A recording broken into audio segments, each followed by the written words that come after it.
From brief, strong language to partial nudity, good morning, good afternoon, and good evening. I'm Jason Burns, and some material in this podcast may be inappropriate for children under the age of 13. That was good. I like that, Jason. I am Danny Nucci, and this is the What About podcast. First movie to make it to theaters under the PG-13 banner, Red Dawn, released in 1984. A lot have come and gone since then. You've been in plenty of PG-13 movies. You have any favorites? Wolverine! We're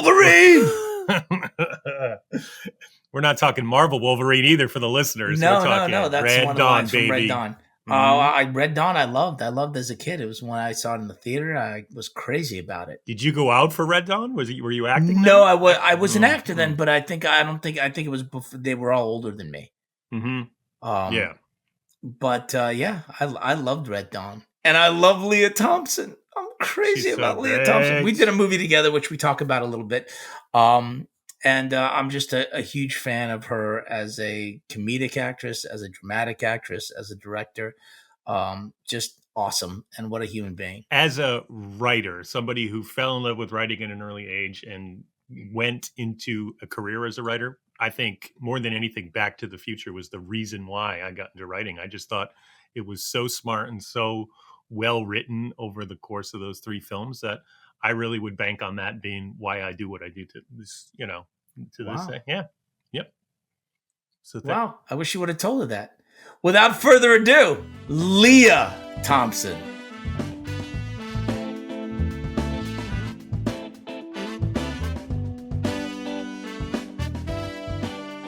I know Danny's sick of hearing it, but anybody who listens to the podcast knows that I am a super dog lover. Oh. So I did a little research on your Instagram, and please tell me about your little fellas.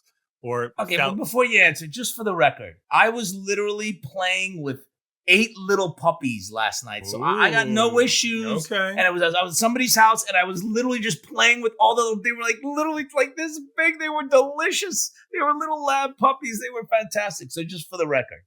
Go on. No, I love dogs. We've had a lot of dogs, and we just got 2 puppies, but now they're 110 pounds and 98 pounds. So as puppies, big puppies. Wait a minute, who walks them? You or Howie? Howie's not here, so it's okay. It's me. I walk them, and they're scary to walk. Okay. They're really big, and we've always had dogs. I love dogs, and I have a dog sleeping. Yeah, we have always had dogs. We have horses. We have chickens. We have fish, and the dogs are obviously the hardest to deal with. But I also take care of my 2 grown daughters' dogs when they're gone. So that's it's like added a full house excitement. of dogs. Yeah. Yes. When they're gone, where they live in Los Angeles, but when they go out to shoot or something or go on vacation, you're in charge of the dogs? Yes. God, that's a lot. That's a lot, Mom. Yes. That's a lot of responsibility, Mom. I also have my mother-in-law living here too. Wow. So yeah. For 8 years. Wow. 8 years. 8 years. Wow. But you don't have any feelings about that, right? None. I'm happy as a clam. I didn't think you did. So I want to talk about where you grew up, because I didn't know this. I didn't know that you were from Minnesota. I had no idea. And that, I'm sorry, you must do it way better. Go ahead, please. Can we do the whole interview with a Minnesota accent? Oh yeah, it's so sexy. It's the sexiest gosh Stern accent ever. Oh my God. I love it. So you grew up in Minnesota. There was a lot of you, right? I didn't know that there was 912 kids. How many were there? No, I was the youngest of 5, but my mom had 4 kids in 4 years, and 5 years later she had me. So it was it was an interesting position to be in. Were you an accident? Yes. What I was going to say, do they come right out and say it? Yeah. Or was it like, no, we wanted to take a pause? They do. When you're the youngest, they just tell you, because you're kind of, at that point. They don't care anymore. No, but at that point, they've already. They realize you'll be okay. Yes. It doesn't matter. We're going to be damaged anyway. Yes, that's right. But they also understand that they've already gone through everything that they can imagine with the kids before you. So you're just kind of on your own, at that point. Yeah. It was a big family, and we were very poor. So it was, but it was easier to be poor then, in a way, because we had a house and everything. Mm-hmm. Was it a creative home, Lea? Very creative. It was how we got to explain away why we were poor. We were special, and we were artists, so we should be poor. Special artists should be poor, right? Struggling artists, of course. Were mom and dad creative? Well, how were mom and dad creative? My mom was really creative. She was everything, like my daughter Maddie. She was a painter, a singer, a piano player, a director, an actress, a sculptor, a composer. Wow. Wait, this is Maddie or your mother? Maddie is all those things, and so is my mother. Yeah, except for a sculptor. But your mom was an actress back in the day? Yeah, she was. I was in her belly when she was doing a show called "Oh Dad, Poor Dad." Mama's hung you in the closet, and I'm feeling so sad. A theater, like she was doing theater in Minnesota. Yeah, she was doing a play. Oh, that's fantastic! So basically, it's in the bloodlines. Your kids were doomed from the start. I mean, blessed from the start. But then you and your brother got into dancing, which is something that your mother wasn't involved in. Yes. So you branched out. You stayed creative, but did something different. Yeah, I did. I did the one thing she couldn't do. So I was a ballet dancer, and but your brother had set precedent, right? He was older. Yes. He was doing it. Yeah, everybody was in the Nutcracker at one point, even my mom and dad, except for me. So I had to get up. I had to claw my way onto that stage to get some attention. But what people don't know, maybe they do know, is that you actually really pursued it. Like this was a thing. Like you were going, like you were a ballerina, like straight up.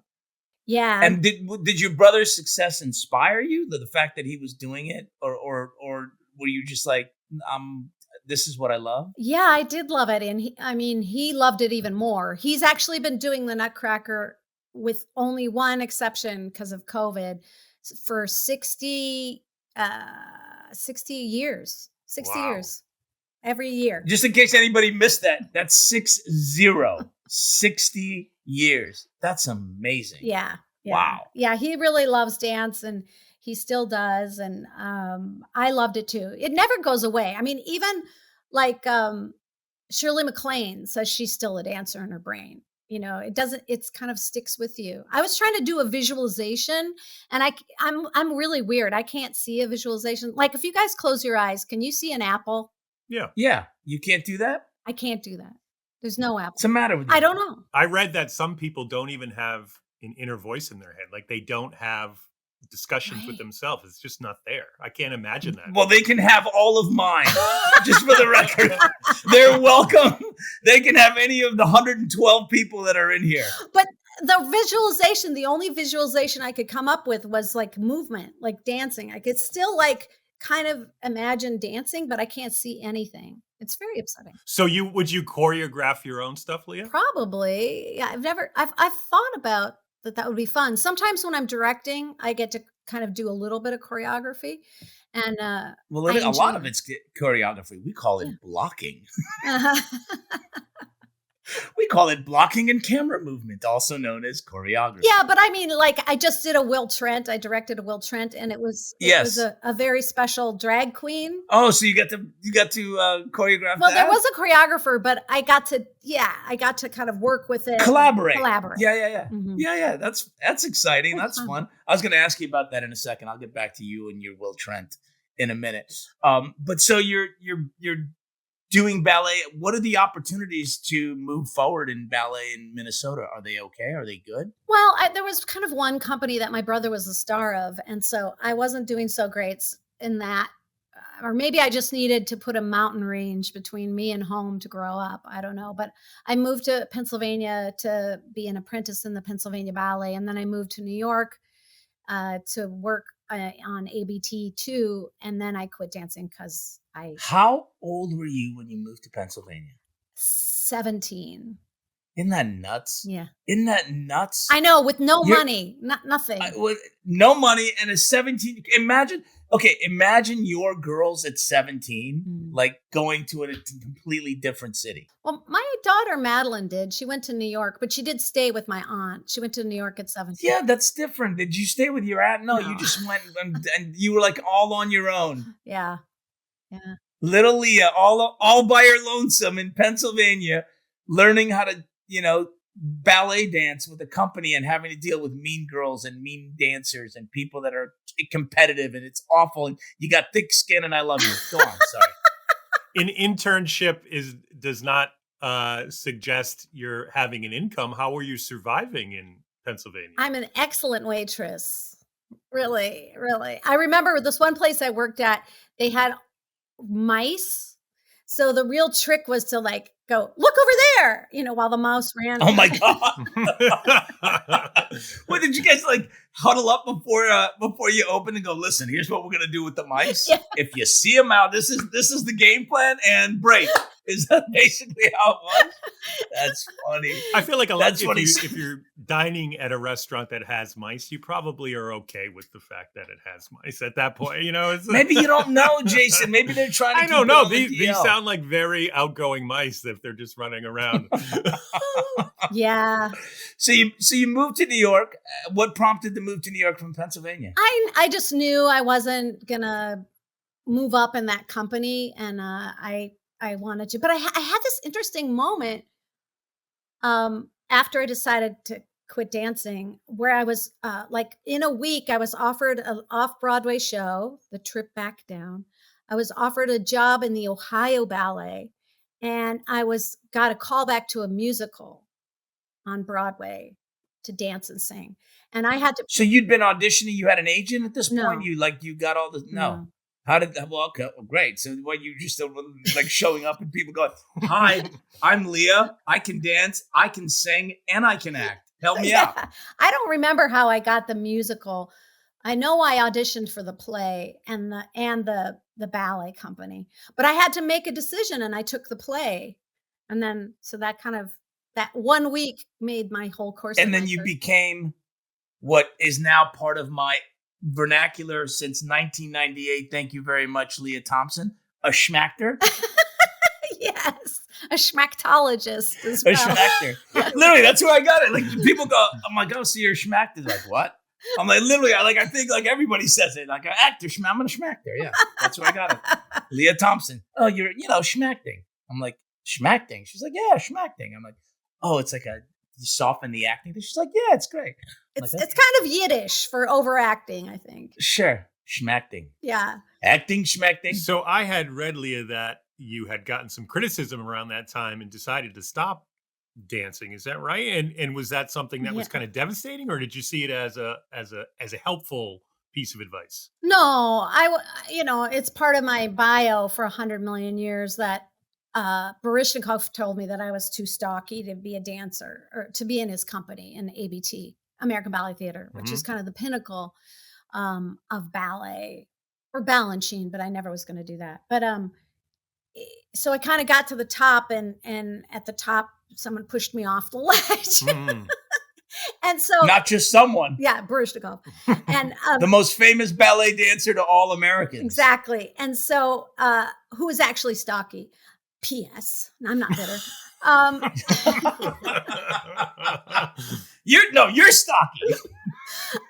But it was obviously a really good thing. I mean, you may be a lot of things. Stocky is not one of them, kid. I know. Go on. He should have. I don't understand. He just should have said, I didn't really have the right body. You have to have a mutant's body to be a great ballet dancer, and I didn't have that. So I just had a normal Midwestern body. And yeah, that's when I packed it up and decided to try a different thing. Did it snowball? Did it start rolling? Did you just go one thing to another, to another, to another? Once I started acting, yeah. Yeah.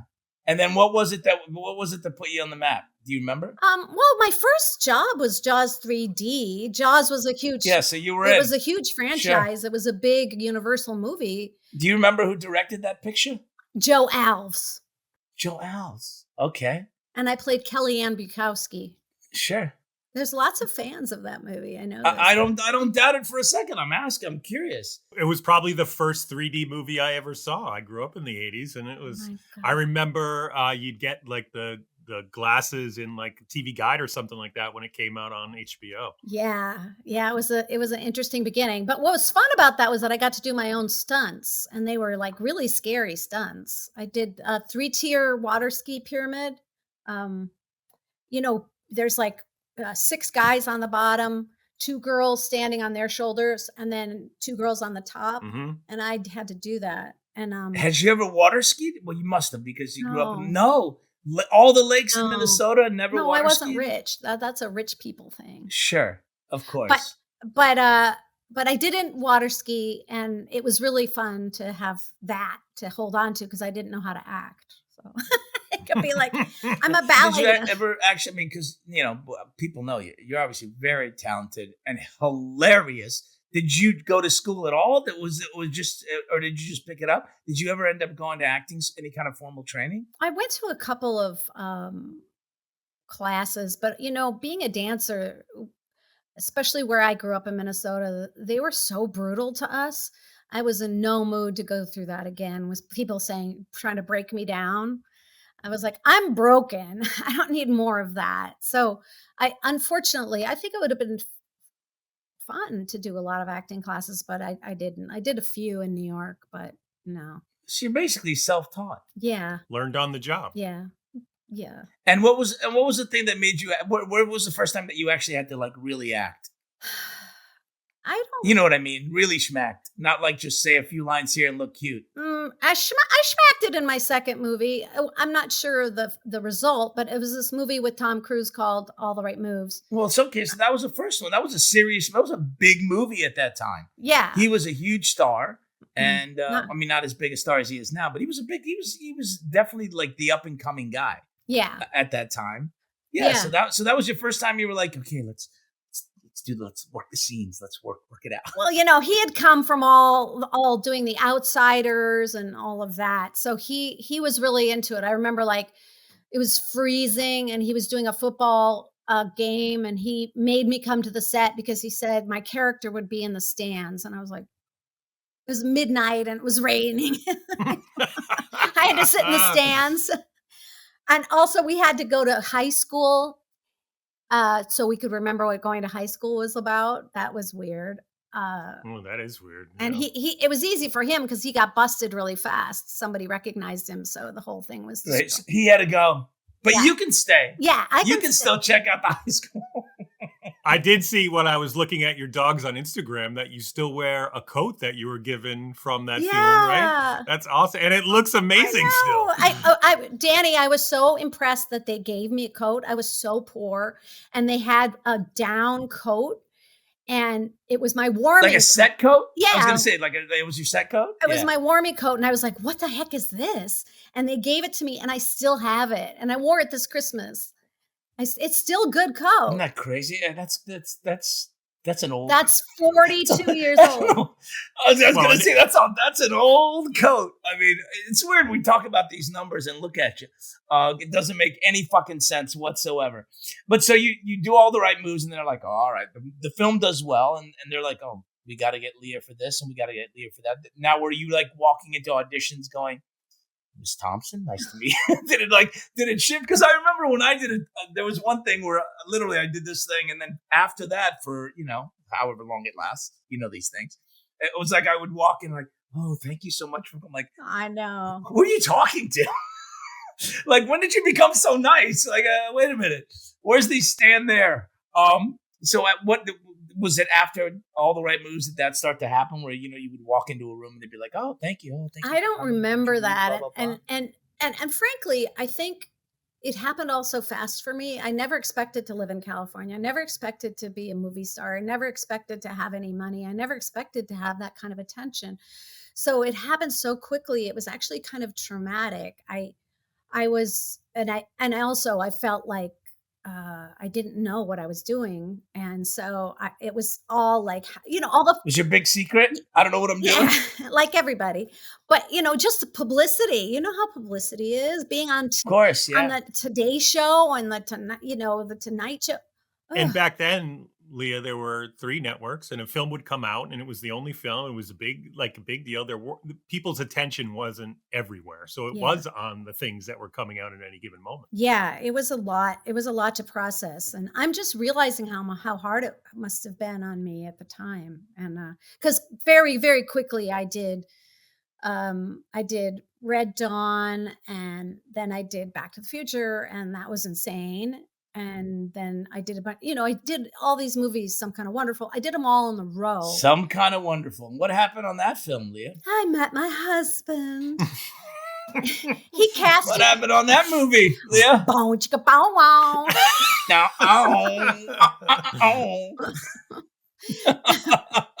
Actually, it's really sad. I mean, he cast me as the perfect girl, and then we started dating. So that's, it wouldn't go over big in this, it's not politically correct. Thank God for the 80s. Yeah.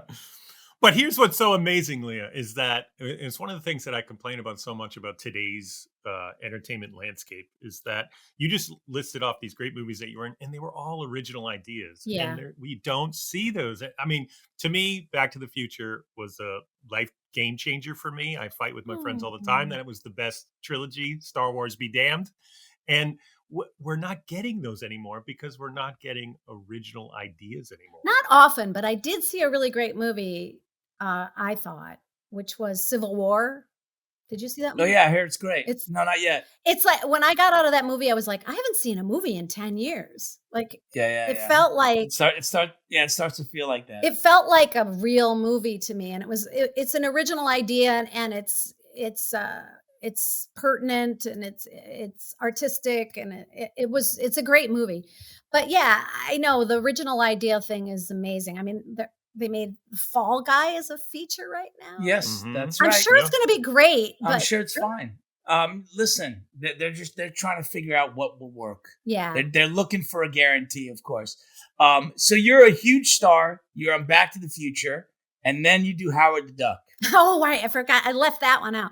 I didn't leave that one out because it's one of those things where if Howard the Duck had become a sensation, who knows what would have happened? Who knows what would have happened? It would have just been, it's just seconds and inches in terms of Hollywood, and that's the way that it kind of works. Not that I mean, we should all have our own sitcom for a number of years, especially in comparison to where we are now, where comic book movies were reigned at the movie theaters for 10, 15 years. Yeah, it was the first. But back then, it was not normal. It was the first Marvel movie, apparently, and so everything kind of said that I should do this movie, and then I could tell it wasn't working very well, but it has a huge cult following now. Like, people love that movie. Yeah, it's blowing up online still. Yeah, I'm sure people still love it. But let's talk about your seminal performance in The Unknown Cyclist. I know, one of your favorite co-stars. You know what, Danny? First of all, go ahead. I was just driving from San Francisco to LA by myself and along the coast there, and I was really thinking about you and that movie and how much fun it was to make that movie. God, we had so much fun. So we did this really small independent film called The Unknown Cyclist in 1998. And it was one of my favorite experiences with Lea, which is, it was a very collaborative experience. And so, or you could say unprepared, depends on how you look at it, but it was a very collaborative experience. And so there was this one huge scene that Lea had, and, it just wasn't written really well. So they let us go, okay, well, you guys take a shot at it. And so Lea and I are sitting in there and we're like rewriting this. We're about to go shoot it. So they're like waiting for us to do it. And I wrote a little piece of dialogue, and she wrote some dialogue. We put the scene together. And we're like, yeah, this might really work. And then I sat back. I wasn't in the scene. I sat back and I watched Lea do one of my lines that I'd written, like my dialogue that I'd come up with. And it was one of the greatest moments I've ever had. And it made me want to write ever since then, where you're just like, oh my God, that's what happens? This is what it looks like? It's remarkable. What a treat. I was like, that literally hooked me to writing ever since. It was because because I remember how we came up out of nothing, and then it became this beautiful dialogue out of your mouth, which was gorgeous. Aww. Gorgeous. Oh, it's true. Aww. It's true, and you were wonderful in the film. But let's talk about directing for a second. Okay. Because now you're a well-established director, and now you're competing with your husband doing different episodes of Will Trent. Well, is that funny? Like, these are Howie's episodes, these are Leah's episodes. That's very funny. So, but before we get into, obviously you started out, I think, if I'm correct, you started out directing a TV movie. Yeah, right? I started directing. I had done a bunch of TV movies for Hallmark Channel, and they let me direct. And so that was like 17 years ago I started directing. But those were like full movies. So that was a cool way to start.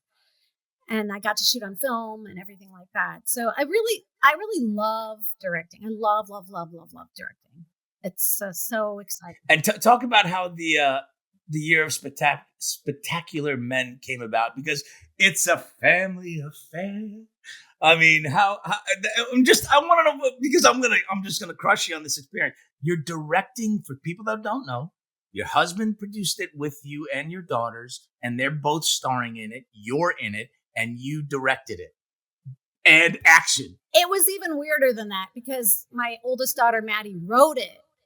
It was semi-autobiographical, even though she made me a lesbian and killed off my husband. But other than that, it was semi-autobiographical. Sure. And that's the semi part, right? Yes. She was just always a great writer. And she was like, oh, it's been a year of spectacular men. They're all awful. And Zoe and I, my other daughter, were like, that's a movie. You should write that right now. Mm.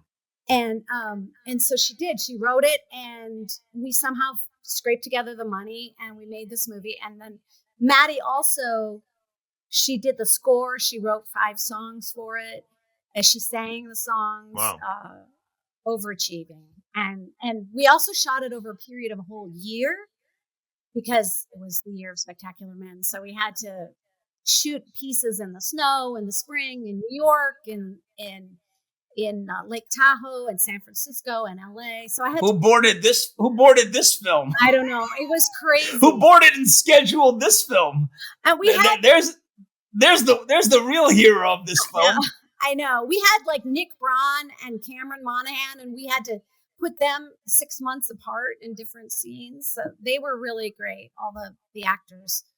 And it was a great experience, and I really love the movie. And you can still find it somewhere. So check out the Year of Spectacular. Yeah, can you and just in terms of one of the things that I noticed that I did not know was you've done something that a lot of people don't do. Directors don't do. You did 4-camera and you did single camera. Thank you. Yeah. That's so. I mean, it's very uncommon. I don't know if by 4-camera I mean sitcom, a live before a studio audience. And I mean, obviously you were quite familiar with the medium. You had your own show, Caroline in the City. So what was that like when you walked on and go, okay, and you got to direct the funny, which is, you had Allison Janney, but you got to direct the funny, which to me is just like, it's just your wheelhouse. I mean, just, being able to like direct the funny is just like, that's your deal. Yeah, I like that. And Allison Janney was nominated for an Academy Award the week I was there doing Mom. So that was spectacular and fun. But yeah, I've been really lucky. I've done so many different styles. I mean, I did Star Trek Picard, which is like a massive machine. What was that tone meeting like? So this is how Star Trek goes here. This is what we do here. And you're like, I'm familiar with the show. I cried. I loved Star Trek when I was a little girl. I just loved it. It shaped my whole thing. So when I did 2 Star Trek Picards, and when they laid in directed by Lea Thompson, it was always at the theme. Da, da, da, da, da, da, da, tears. I was gonna say it's one of those moments where you go, no one in Minnesota would believe this. No one in the 70s in Minnesota would believe this is actually possible. You're not too stocky to direct Picard, I'll tell you that. Take that, Barishkinov. I can't even say it. Barishkinov. Thank you. That's it. Hey, Barishkinov, how you doing? What about PG-13?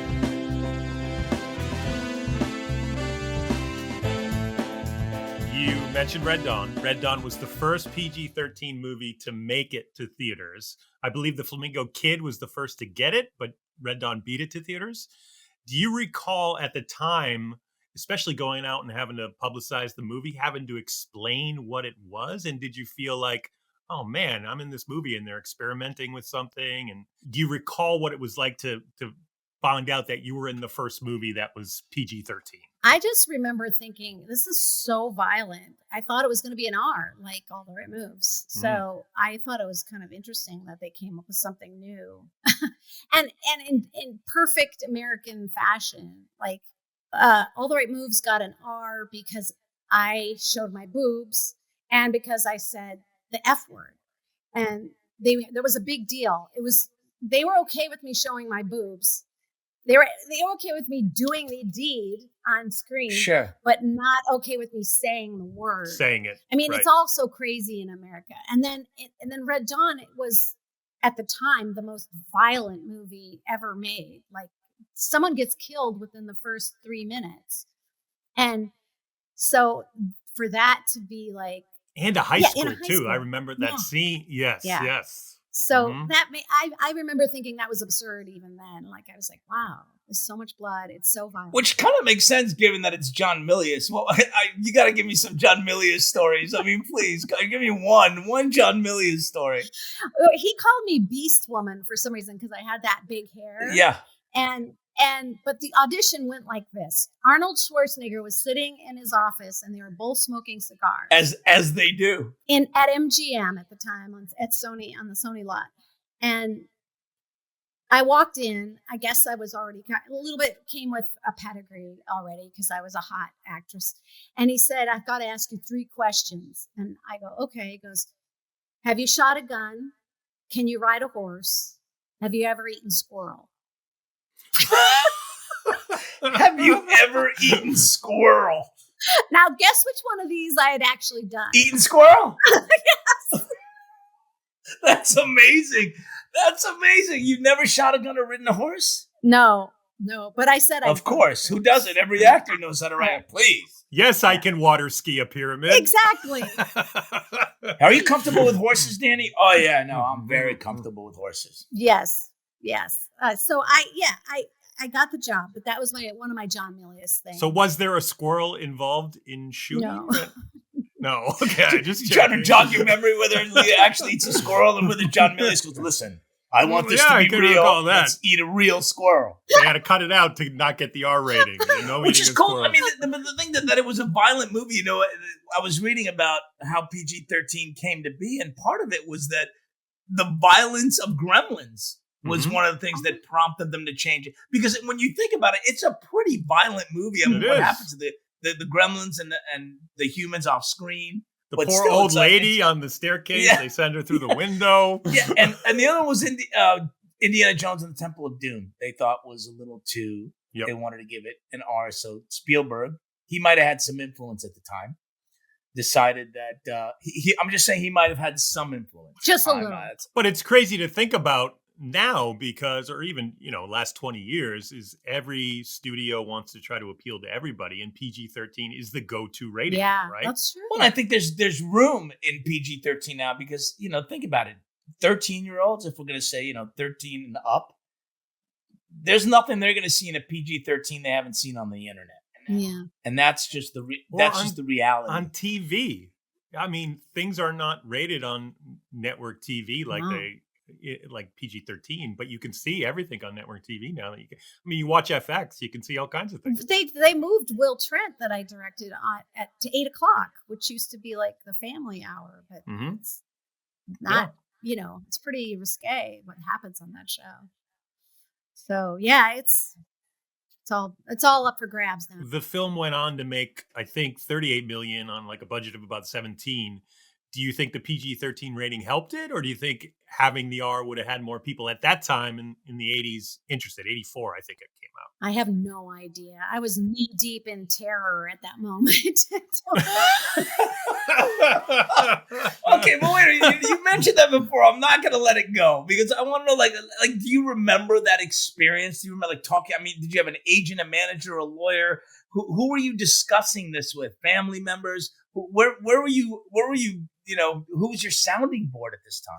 Well, I was engaged to Dennis Quaid, so it was kind of like he had a movie coming out every weekend, and I had a movie coming out every weekend, and we were like here and there and there and there and there, So he was the one that like helped me navigate, as well as I could. He helped me get the team together, the business manager and the agent. That's nice. So you had somebody helping you. Yeah. But when you go home at the end of the day, I mean, and you're in your own head, it's got to be overwhelming, right? I mean, you start to worry who is coming at you for their own reasons and who is actually going to help you and not hurt you. Yeah. I think it's just a matter of like I mean, and I feel really bad for actors now with social media and everything, but it's just psychically a lot to take in if you're not like ready for it. I think that's one of the reasons why there's a lot of actors that are right now that are children of famous actors. I think it's not just because they kind of look like them. I think it's because they know how to handle it, like emotionally, because they've seen their parents do it, Speaking from experience, are we? Yeah. Yes. Right? Isn't that a trip though? I mean, like your kids are schmackers. Isn't that nuts? Yeah, it is. I'm very proud. It's just hard to believe. I'm thinking, but think about, the climate when you were their age. Very different. Yeah. Very different. It's so much better now. I mean, I have a daughter who's an actor, and it's just a trip seeing it happen. You mean the climate behind the scenes or the climate in general? All of it. The entire thing. It's just a different climate. It just in terms of how one goes about moving forward in your career, and also the political climate. This is all pre-Me Too, It's just different. Yeah, it is different. And then there's more parts. There's better parts for women. There's more women directors. There were no women directors. Like I couldn't imagine. Like my daughter Zoe has produced 5 movies. Really produced them 5 movies, and she's 29. And I couldn't have imagined that. I couldn't even imagine being a producer or director when I was. Could you have gone to the network during Caroline in the City and said, I want to direct an episode? If it would have gone another year, I would have directed it. But I had little tiny kids. But yes, they would have let me do it because they would have had to. Yeah, that kind of worked out, huh? You got kids and you're doing a sitcom, which is basically like working hours, like regular working hours. It was great. But that's a lot of pressure. You've done a sitcom. It's a lot of pressure. Yeah, but I'm not as funny as you. Yes, you are. No, I'm not. My wife is hilarious. She's like a sitcom, genius. Because there's very few of you that have that thing. It's a thing. It's just a thing. It's like stand-up comedians. You either have a thing or you don't have a thing. And if you have the thing, it just comes easy to you. You can ride the wave of the laughter. You're able to figure out where the timing is all intuitively. And you have it. And she has it. Now, and I know I don't have it in the same way. I mean, I'm funny, but I'm not like, I don't have that thing. Like the Matthew Perry thing, the Jason Bateman thing. It's a thing. I bet you have that from your dancing, Lea, right? The rhythm of dancing and the rhythm of comedy. Maybe. But yeah, that was a whole other thing because, hitting the joke or the setup and how mad the writers get if you mess up either one is like, it's very, it's a whole thing. Comedy is much harder. We know that, right, Dan? Yeah, it's because it's especially single camera comedy because you're not getting the immediate the immediate laughter, and you can't really count on the crew. They'll laugh the first time, but the second time may be even funnier, and they're like, "Hey, we heard this joke," So it's like, you can't really count on them in that sense. Or you got one writer in the back that's laughing at everything, which is always fun. But the thing about a sitcom that I did like was that if I knew a joke wasn't funny, but the writers are like, "This is funny," and I'd just be like, "I don't think it's gonna work, but I'll give it my shot." And you get it in front of the audience, and the audience is like, and you're like, "I was right." Vindicated. Well, you were also.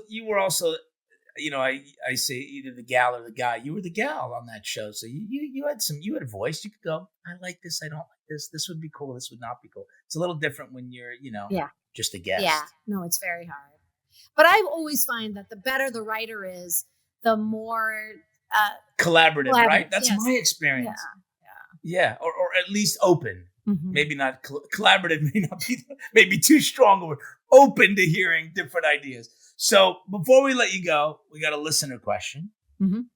And this is Lea Lover in Louisiana. Asked this question, wow. Which is not easy to say, especially if you're drunk. Lea Lover in Louisiana. Other than Back to the Future, what project do fans most want to talk with you about? And which one do you wish they talked about more? Let me know if you want that again. Yeah, no, I got that. It's probably Howard the Duck. There's so many fans for Howard the Duck. And sometimes I attribute this to this weird thing of being, for a very small time, you could own your movie in a VCR, right? And you could stick it, it was yours. And I know that the Howard the Duck videos were really cheap. So everybody had them, and they would watch Well, them. and I can also say, as a latchkey kid in the 80s, it was also on HBO all the time. So if you turned on the TV, it was on. You're like, well, I'm going to watch it. They got a cheap deal on HBO, so they played it all the time. And so people just like love that movie. So they asked me about that. And I guess I wish they'd asked me more about The Year of Spectacular Man, because the movie I directed with my daughters, because it didn't really get a great release. It was a bad time, and I love that movie. It's so special. Yeah, people if you're, just watch the trailer on YouTube. It will get you pregnant. You're going to want to see this film. It's a lovely trailer. I've not seen the movie. I'm embarrassed to say, but I will now. You get a kick out. Is it rated PG-13? Probably, exactly. Good connection, synergy. There you I love go. it. Exactly. You brought it all the way around.